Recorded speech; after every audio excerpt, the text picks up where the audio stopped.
Wait, sandali lamang. Kasi yung arbitral ruling na yun, hindi sinama yung ilang mga nasa Kalayaan Island Group. So dapat, wag natin i-recognize yung award na yan. Hindi naman po tayo papayag doon. Hindi po ba? Hindi po ganun ang punto natin, Mr. President. Kung sakaling tayo po ay may karapatan talaga, at meron naman talaga tayong karapatan sa ating West Philippine Sea, na sa ngayon ay ina-approximate nila na ito na nga yung ating exclusive economic zone, kinakailangan naman nating makita yung hangganan para sa ganoon maipagtanggol natin ang lahat ng saganang atin.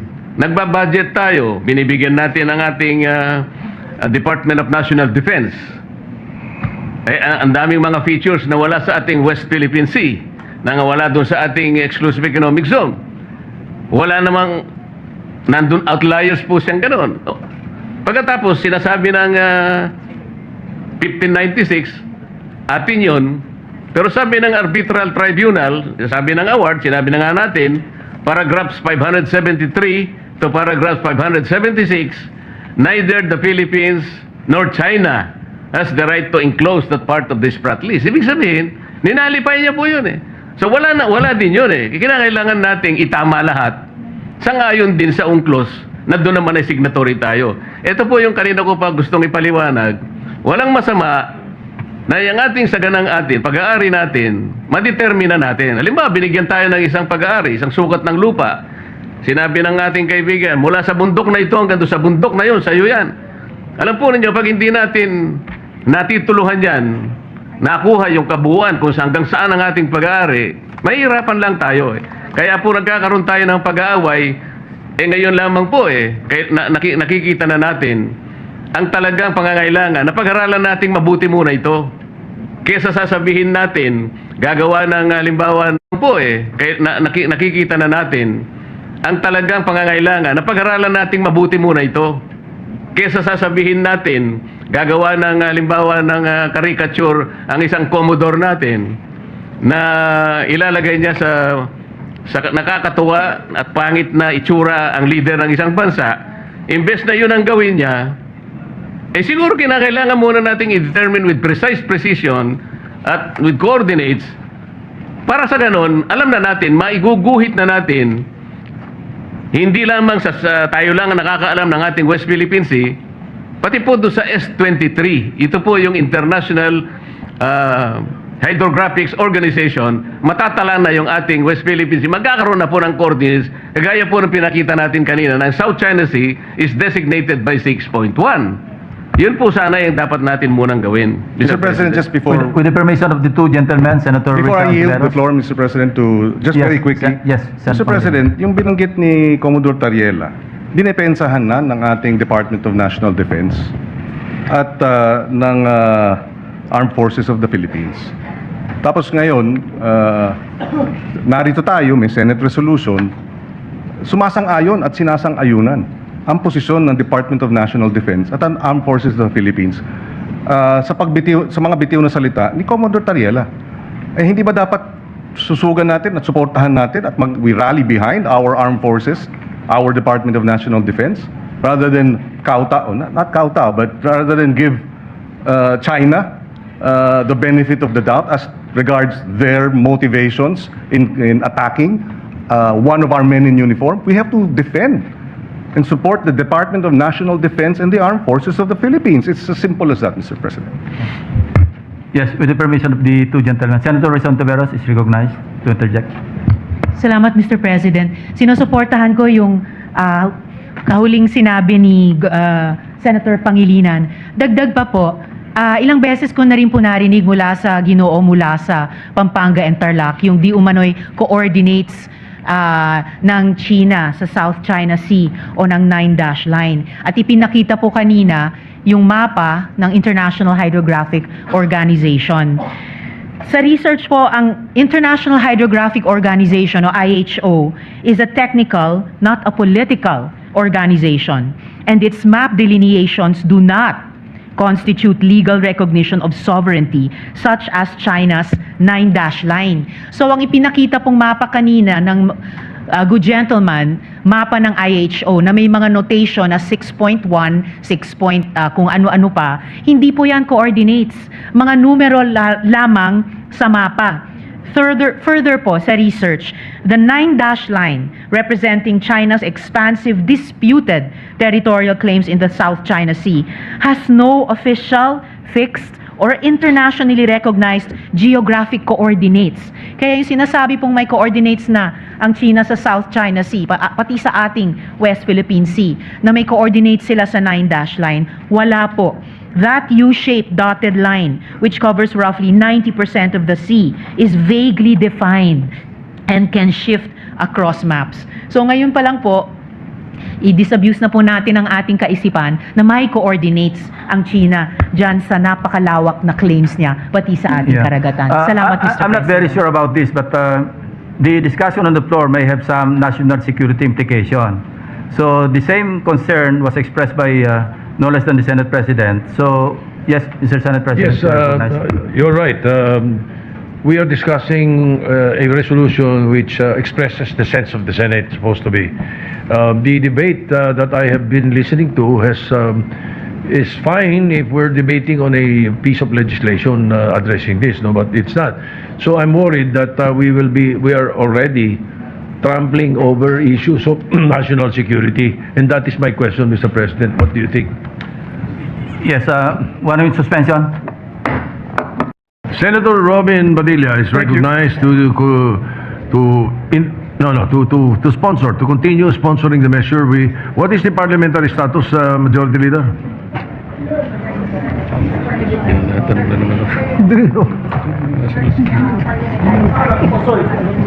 The parliamentary status, Mr. President, is that we're in a period of interpellations, Mr. President. So if we can recognize the two colleagues of ours. Thank you, Mr. President.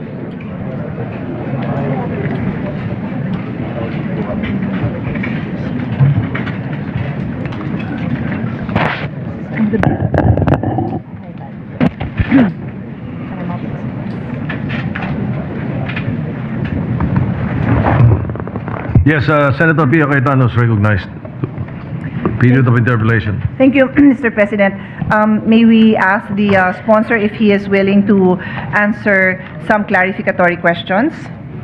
Opo, tayo po ay nagagalak at makasagot ng mga katanungan po ng ating senadora mula po sa Taguig. Thank you, Mr. President. We note that it's a fairly straightforward bill. It's 4 pages. Hindi naman po siya komplikado. Ang intindi po natin sa intensyon nitong bill na ito ay magkaroon ng multi-faith prayer and quiet room sa mga public offices and sa iba't ibang public-facing establishments. Tama ho ba?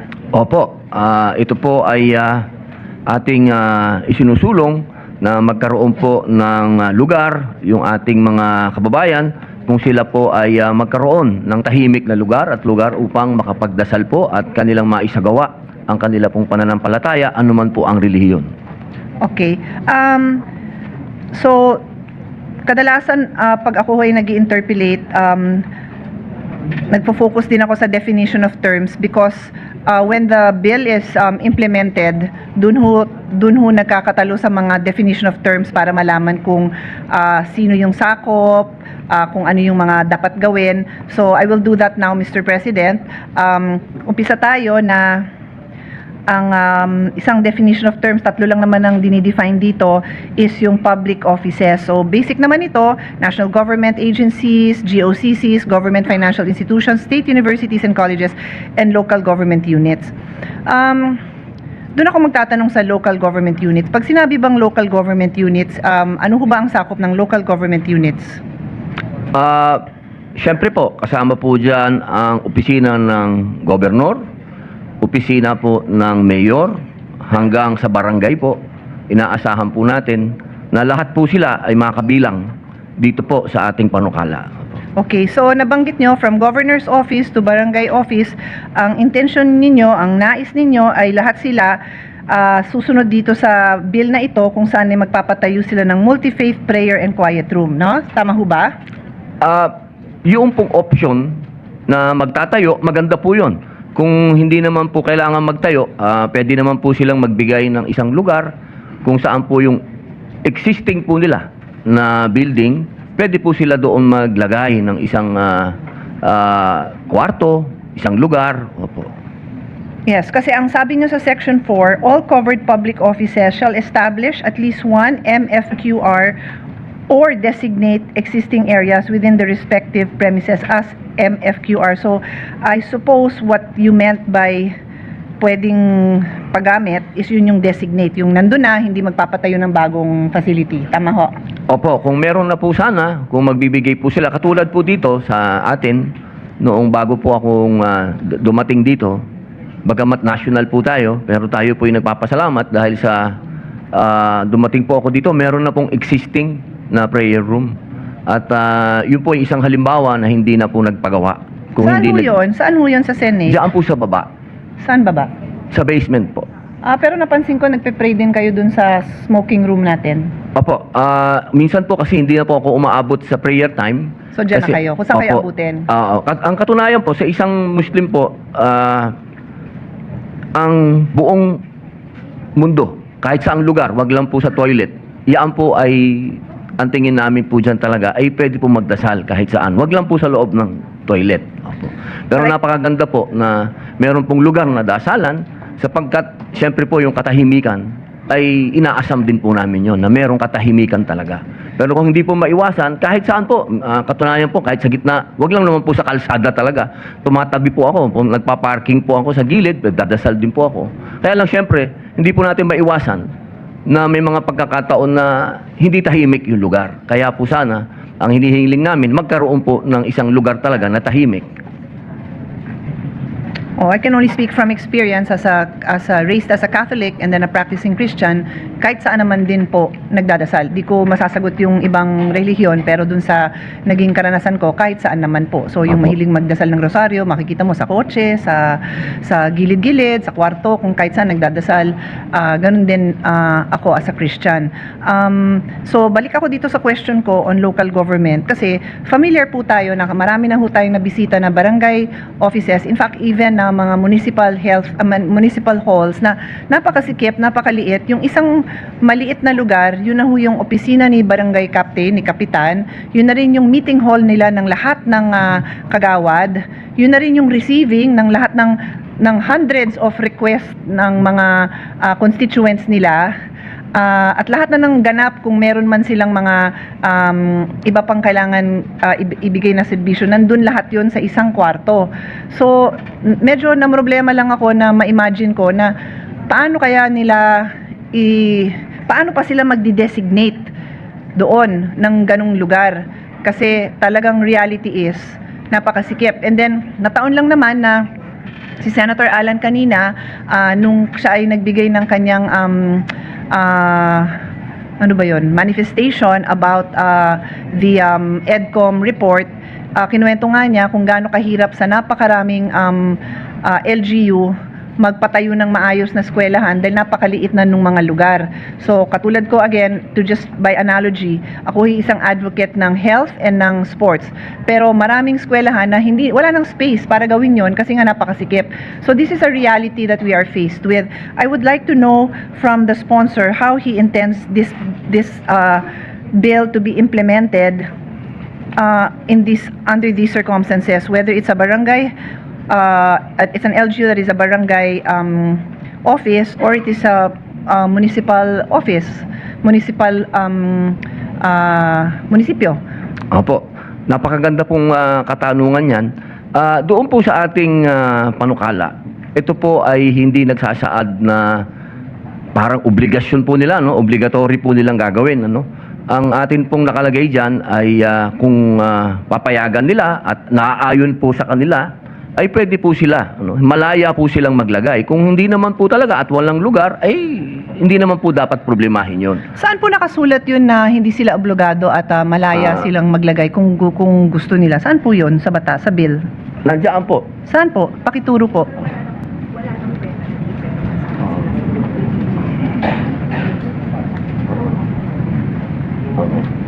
Ang nakalagay po dyan, walang penalty. Opo, ibig sabihin, hindi ka maobligado. Pag walang penalty, pwede mong ilagay, pwede mong hindi.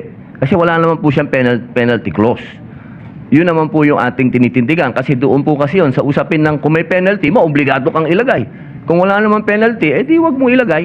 Mauuwi po yan doon sa usapin na bilang ito ay may kinalaman sa ating pananampalataya, maging Muslim ka, maging Katoliko ka, o anuman ang iyong pananampalataya, nasa iyo na pong desisyon yan kung gusto mo maglagay. Kasi meron nga naman po tayong, di ba po, meron naman po tayong smoking area, meron po tayong breastfeeding area, meron din po naman sigurong puwang para magkaroon din po sa quiet room na lalo po ngayon ng ating mga kababayan. Alam niyo po, meron pong isang lumabas na data na ang mga Pilipino may mental health, ano? At ang ating pong morality, ang ating spiritual ay bumababa. Kaya po ito po ay isinusulong natin upang magkaroon po tayo ng quiet time. Meron pong isang lugar na puntahan ng ating mga kababayan kapag sila po ay nalulumo. Pero hindi po ito isang bagay po na ipinagpipilitan po namin o ito po ay kailangan gawin natin. Ito po ay isang bagay na maluwalhati mong gagawin. At kung sa palagay nyo po ay mahirap naman po itong gawin sa barangay, pwede po nating i-amend. Mag-amend po tayo at tanggalin po natin yung barangay. Ito po ay isang bagay na maluwalhati po nating gagawin. Ito po ay dapat kusang loob po nating gagawin. I think His Honor is confusing yung kusang loob ng gagamit ng kwarto, yung magdadasal, at yung kusang loob ng magpapatayo. Magkaiba ho yun. Yung kagustuhan ng isang tao na gumamit ng prayer room, choice niya po talaga yon. Pero yung magpapatayo, depende yun sa papaano natin sinulat ang bill na ito. So sa Section 4, sabi dito, all covered public offices and public-facing establishments nationwide shall establish at least one MFQR, multi-faith prayer and quiet room. So nakalagay po dyan shall. So kahit saan po nga, I think kahit sinong law student ang tanungin mo, kahit anong interpretation ang gawin mo, and I don't think we have to even interpret it. I think sabi nga ng Senate President, hindi na kailangan i-interpret yung maliwanag ng intindihin. Pag sinabing shall, kailangan pong gawin.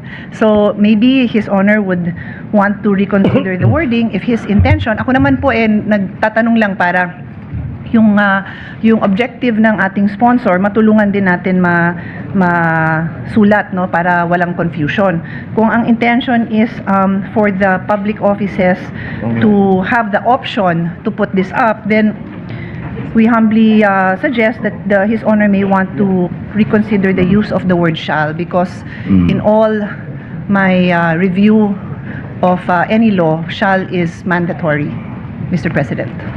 Alam niyo po, wala naman pong dapat pagtalunan po dyan kung sa palagay po ng ating senadora ay dapat palitan at amendahan. Ay, wala pong problema. Tayo po, ang tinitindigan po natin lagi sa usapin na ito ay ang freedom of religion. Yan po ay nasa ating saligang batas. At yan po ay hinihiling natin sa ating mga kasama na maisagawa namin at maisagawa ng ibang pananampalataya din ang kanilang mga gawain espiritual. At ito naman po ay isang bagay na siguro naman sa bansang Pilipinas ay wala naman po sigurong kokontra sa usapin ng pananampalataya. Yun nga pong maninigarilyo ay binigyan natin ng pagkakataon na magkaroon sila ng lugar. Yun pong ating mga nanay, nabigyan din po sila ng lugar. Yun po siguro magdadasal at hihingi ng patnubay sa Panginoon Diyos. Hihingi ng tulong sa Panginoon Diyos. Ito po ba ay isang bagay na dapat pagtalunan? Ako po'y handang tumanggap ng kahit anong amendment, kahit kanino. Hindi po ako makikipagtalo dahil dito sa usapin na ito. Ako naman po, Mr. President, hindi na nakikipagtalo. Nag-share lang po ako ng aking mga observations as a legislator, as a lawyer, in the hope na ang ating kasamahan, mabigyan niya ng liwanag kung ano yung nakasulat at ano yung iniisip niyang objective. Yung magkasundo yung objective na yon sa nakasulat. Wala ho tayong binabawasan na karapatan ng ating mga kababayan. Tayo po ay nagbibigay lang ng observations para makonsider ng sponsor kung yung intention niya, mangyayari yun in the manner that is written in the law. Because at the end of the day, it is not what we say verbally that will be implemented, it is what is written in the bill that we pass. So that is the only reason, Mr. President, that I am pointing out what is written in the bill that His Honor is sponsoring.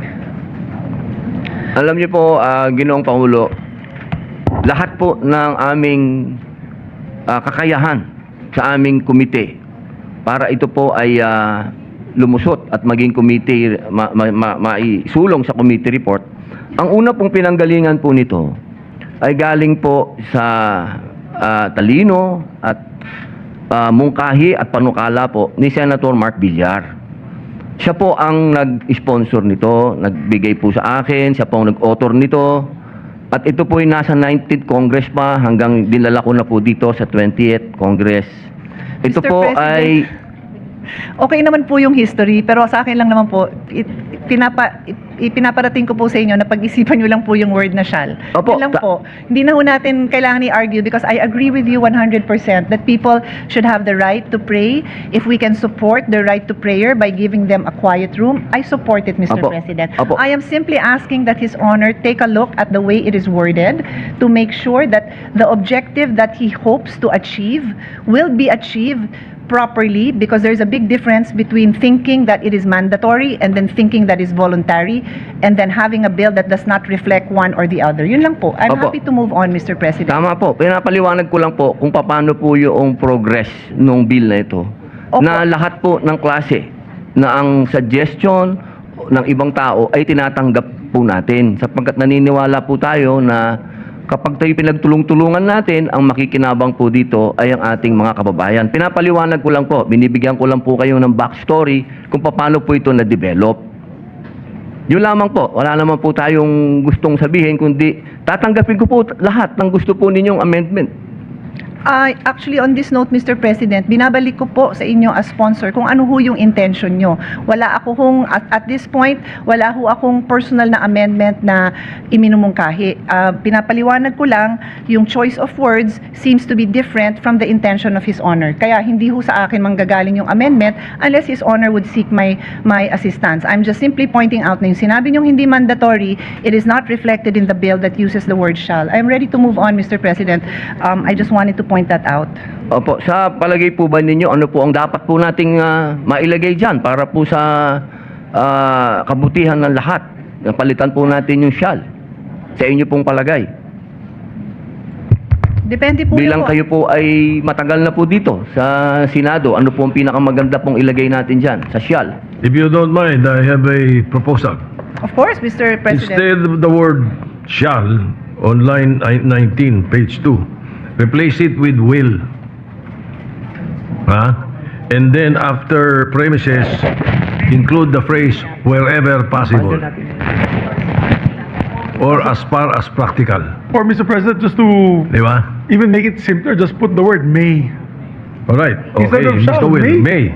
may establish one. Tapos after respective premises, wherever possible or Applicable practical. or practicable. Or practical. Ayan, sagot na yun. Nasagot na yung gusto ni Senator Padilla at yung mawawala yung apprehension ni Senator Cayetano, if that is. But we can do that during the period of period of amendments. Yun nga, Just yun a lang. suggestion. Thank Tama you. po. I appreciate that, Mr. President, and His Honor can consider it. He can take the suggestion of His Honor as supported by the Majority Floor Leader.